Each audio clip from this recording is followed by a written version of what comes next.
ce n'est pas perdre son temps. C'est dire à Dieu, viens marcher avec nous. Parce que si tu es avec nous, les choses seront plus intéressantes. Mais dis, si tu ne marches pas toi-même avec nous, ne nous fais point partie d'ici. Quand Dieu marche avec toi, tu seras distingué. Parce que Dieu est avec toi. Quand vous perdez votre force surnaturelle, vous perdez votre liberté. Voilà quelqu'un du nom de Samson. Un homme à qui Dieu a donné une force incroyable. Il est devenu la personne que les gens peuvent enchaîner. Avant même si tu l'enchaînes, il peut se dégager des chaînes. Mais étant donné qu'il a perdu sa force, il a également perdu sa liberté. Et quand vous perdez votre force, vous devenez vulnérable. Satan peut te lier. Parce que Satan peut lier un chrétien, oui. Satan peut lier un chrétien. Je ne parle pas de posséder, je parle de lier. Quand vous perdez votre force, vous êtes sujet à la tentation. Jésus dit, veillez et priez afin que vous ne tombiez point dans la tentation. Quelqu'un ne peut pas me dire qu'il ne prie pas et puis il ne pêche pas. Si tu es une personne qui ne prie pas, on n'a pas besoin d'être prophète pour savoir que le péché ne va pas manquer dans ta vie. Beaucoup d'entre vous qui ne priez pas, le péché est dans votre vie. On n'a pas besoin de te suivre. On a juste besoin de savoir que ce que Dieu dit est vrai. Veillez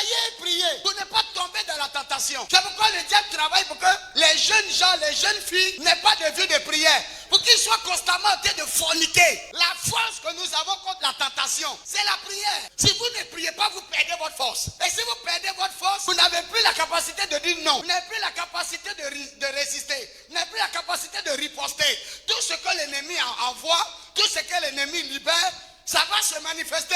Donc beaucoup de chrétiens sont liés. Ils viennent à l'église, mais ils sont liés. D'autres sont liés par l'alcool. Vous venez à l'église, mais vous êtes des soulards. Pourquoi? Parce que tu n'as pas la force. La vie chrétienne, c'est une affaire de force. Je ne te parle pas de la force physique. Je te parle d'une force spirituelle. Une force surnaturelle qui t'aide à marcher dans la sainteté. On ne marche pas dans la sainteté et sans cette force, sans la prière, sans l'aide de Dieu. Vous allez souvent entendre les gens dire, c'est plus fort que moi. J'arrive pas à arrêter de me masturber. Je ne veux pas le faire, mais je n'ai pas la force. En tant qu'enfant de Dieu, nous ne pouvons pas prendre plaisir aux tentations, aux péchés, à demeurer. Dieu nous a donné la capacité de vaincre. Et il dit, veillez et priez afin que vous ne tombiez point en tentation.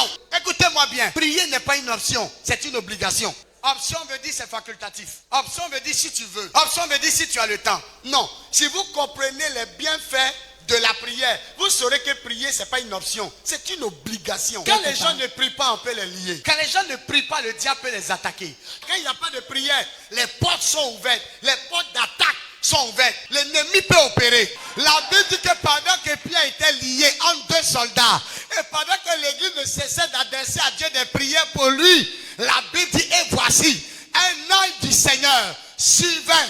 Et une lumière brilla dans la prison. Il y a une lumière qui va briller dans la maison de quelqu'un. Dans une maison, il y a beaucoup de vols. Il y a une lumière qui va briller là-bas. La prière change les choses. Là où il n'y a pas de prière, il y a les ténèbres. Là où il y a la prière, il y a la lumière. Et les personnes, les seules prières qu'ils font, c'est quand ils viennent à l'église. Après ça, il n'y a pas autre prière. Il n'y a pas autre moment. Il n'y a pas jeûne. Il n'y a rien. Tu as des excuses pour tout. Tu as des excuses pour ne pas venir à l'église. Les excuses pour ne pas veiller.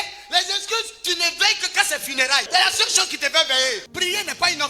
C'est une obligation. Tu n'es pas censé te déconnecter de la prière de l'église. Regardez, quand il y a la prière, il y a des portes qui s'ouvrent d'elles-mêmes. Mais la main droite de Dieu se pose sur vous. Que l'aide et le soutien de Dieu ne vous fassent jamais défaut. Là où vous manquez de force, recevez la force. Là où vous manquez d'énergie, recevez l'énergie. Seigneur, merci. Que ton nom soit glorifié. Au nom de Jésus.